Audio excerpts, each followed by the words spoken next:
बाकी अगर यहाँ नहीं होता तो यहाँ, और अगर यहाँ नहीं होता तो यहाँ, काम चला लेना बच्चे, ठीक है। डाटा खत्म कर दी लड़की, हाँ डाटा खत्म करती है, हम यहाँ पे परेशान होते हैं, बताओ तो।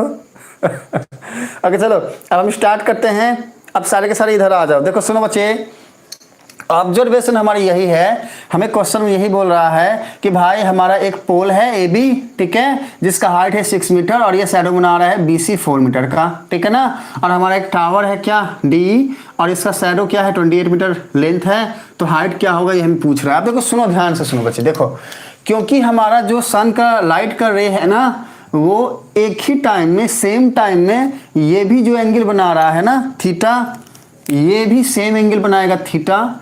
एक ये वाली पॉइंट को आपको ध्यान में रखना है, ठीक है। चाहे वो कितना भी, मान लो ये एक पोल है, मान लो सुनो ये हमारा सन है, ठीक है। मान लो एक पर्टिकुलर पॉइंट का हाइट ये है, एक का ये है, एक का ये है। एक ही टाइम में जो इन सब का शैडो होगा ना, शैडो जो बनेगा ना, सन यहाँ पे होगा, यहाँ पर नहीं होगा बच्चे, हाँ समझने के लिए बोले हैं, सन यहाँ पे होगा, ठीक है। मान लो यहाँ पे सन है, तो उस टाइम में ये एंगल जो होगा ना वो सबका सेम होगा, ये भी थीटा होगा, ये भी थीटा होगा, ये भी थीटा होगा। और ये डीप में हम समझाएंगे आप सबको जब हम हाइट एंड डिस्टेंस का क्लास देंगे वहाँ पे। फिलहाल अभी ये समझ के चलो वो ये कि अब इस पर्टिकुलर टाइम में ये जो एंगल है इसके इक्वल होगा, बात खत्म। तो हमको एक बार पता चला गया क्या कि भाई ये जो एंगल है ये इसके इक्वल है।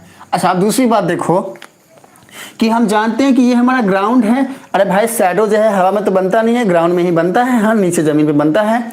तो क्योंकि ये ग्राउंड है और ये पोल है, और पोल जो है वो जनरली जो है वो ऐसे ऐसे सीधा रहता है, तो इसका मीनिंग क्या हुआ कि ग्राउंड से ये जो पोल है ये 90 डिग्री का एंगल बनाएगा, ये 90 डिग्री का परपेंडिकुलर एंगल बनेगा। और ये भी ग्राउंड होगा ना, क्योंकि ये टावर है, टावर स्ट्रेट ही होगा ग्राउंड के ऊपर, तो ये भी 90 डिग्री बनेगा।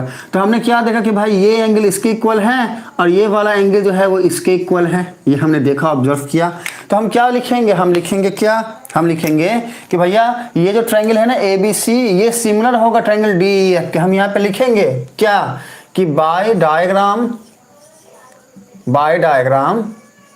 हम डायग्राम से देखें, क्या देखें, हम डायग्राम से क्या देखें, हम डायग्राम से क्या देखें, हम देखें कि भाई ट्रायंगल ABC जो है ना ये सिमिलर होगा ट्रायंगल DEF के।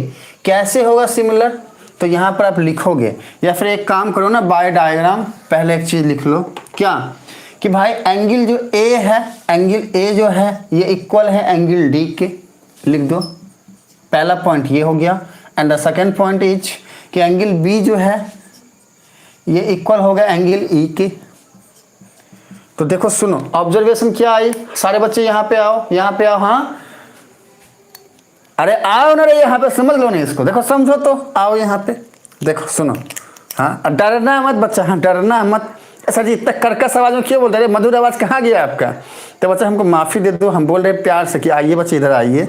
देखिए कि बाय डायग्राम से हमको क्या मिला कि एंगल A जो है वो D के इक्वल है, ये वाला एंगल इस वाला एंगल के इक्वल है, एंड एंगल B जो है E के इक्वल है, ये वाला एंगल इसके इक्वल है। तो देखो कॉरस्पॉन्डिंग एंगल इक्वल हुआ ना कि ट्रायंगल ये ABC है, ट्रायंगल ये DEF है, इसका कॉरस्पॉन्डिंग एंगल A का D है, B का कॉरस्पॉन्डिंग एंगल E है, दोनों इक्वल है। तो हम यहाँ पर क्या लिखेंगे, हम यहाँ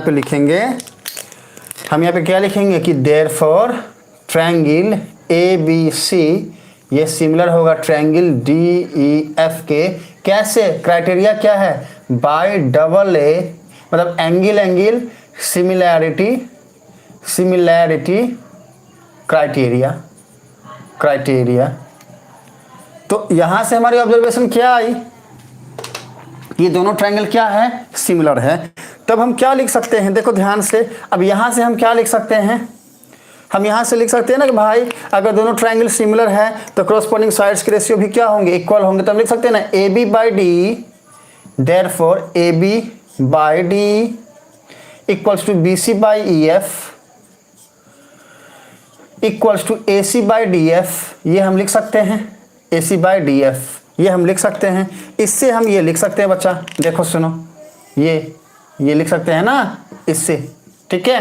अब देखो, अब हमको ज़रूरत क्या है, हमको डी का ज़रूरत है, मतलब हमको हाइट चाहिए ना, टावर का हाइट चाहिए। हमको किस चीज़ की ज़रूरत है, हमको डी